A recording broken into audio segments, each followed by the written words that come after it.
Akkaataa bilbila keessa Saamsoongii karaa salphaa ta'een aayifoonitti jijjiiruu dandeessan isin barsiisa. Keessa isaadhaa appilikeeshinoota hunda akkuma asirratti argitan kanaan jechuudha. Salphumatti guutumaan guututti keessa bilbila keessanidha kana siistama aayifoonitti jijjiirratanii siistama aayifoon fayyadamuu dandeessan. Egaa daawwattan kiyya waan kana kan baay'een argaa itti fayyadamu viidiyoo kan laayik sheer gochuun jalqabaan afaan turan argafa.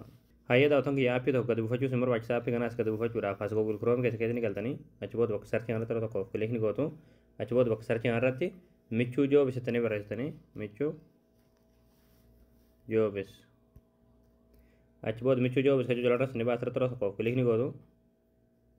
Ammallee asirratti michuu joobis.com hojii waan tura tokko kilik ni gootu. Ammallee haala kanaan sitti sifataa asirratti aayifoon sarchii tura tokko kilik ni gootu.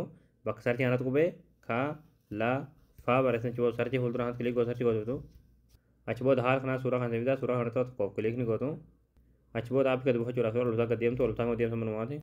Achi booda dhumarratti kan nama diimaadhaan kan barraa aappii as tuqaa buufadhaa akka jalatti daawulood kee turtee daawulood kan tuttaniiti aappii kana bilbila keessatti gad buufatu.